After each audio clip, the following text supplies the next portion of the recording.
Ukartong kaseng Kongres ubah Kennedy si kriye menek shitengi ulayo bantab ya kabod hajaka tabod hamar bisu hagane ga jingwan tab jongu ya kabod ulakran chikilat pathai khubor ba ulaong maunjab ya kane ka election shiteng samoy nagamo plang constituency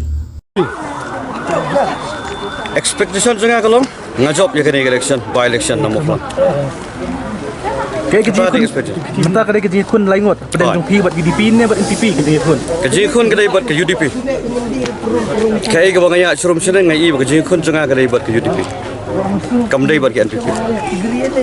NPP kada sor government da kamno pi khen ba pi kun buat UDP. Hoi kada tamba misgovernance jong ni government kada ke wei ba perlong yang apa kan.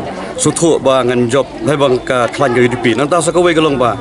Ka UDP kedai kadon lupa ke budbang jong ba eskesun all over the place keladon kat ba ke NPP babla kibun ki konstitusi ki bailong MDC mi ki mende kim ha apa ka moplang kum ko mobe ka hab sal sora kalaj kro ka hab seling kerdam kanong spung ka hab soyong ka melem moreng ka lajam ka moreng ka mokria ka sado ki hab semelien ti kimdon imdon budbang ha kini ki jeka te kedai kita ka we kada ba jikun jenga kedai bat UDP kadon lupa ke budbang all over the place kadon ko ke jing ong ba kinong mo plang kim jujiet u brio sisin bu larem kim jujiet chu pidon yu ban ong halo ne kata kada jing ong jengki mal musia kada gonong spong constituency menta kamri gonong spong kada mau plang constituency kata kaja pon nong spong misal se por bawin por balonia por badep nong spong constituency menta kamri gonong spong kada mau plang.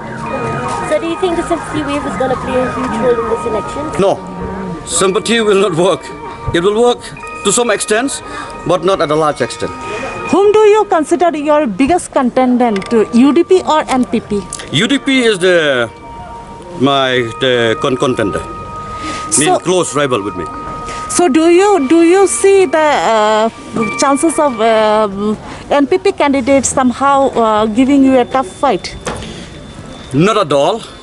Well, there is, since he comes out from the Congress party, but hardly 10% that he could carry the votes to him from the Congress. But 90% they are still intact.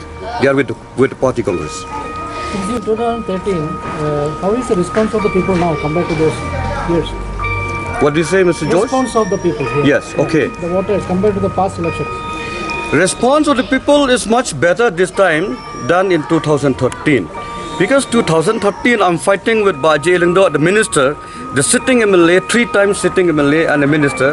So it was a bit tough. But this time this is different. Despite COVID? Yeah, that is so. That also. Menta pi kun yu samla peliat football ba pau ba hapok ka jela ba kari India. Ki samla ki ong ba kambut ba yu ba Eugene. Ti pi pat kun le kongres ki sngeu ka desha kumta. Hoi jela bandai kumta katu kenut ke samla but not baro, mdai baro. Namar ba kani kadai ke bangilek dorbar throan mdai bangilek football field.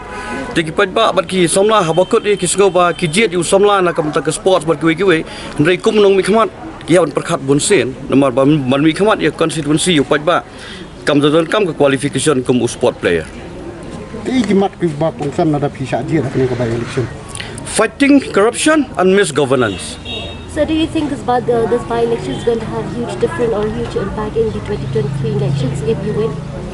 Yes, very much. This is the first step of the 23. People they say this is the semi-final, but I said this is a final. I want this one. It will be easier for me in 2023. Do you think anti-incumbency factor will work for you and support you? Yeah, there is. There was an allegation of use of money power come up to the elections. Was there any instances like that? Money power used by the Congress? Not at all, Bajos. Not at all. Opponents, maybe. They may use money power. Since they have lots of money, they are in government.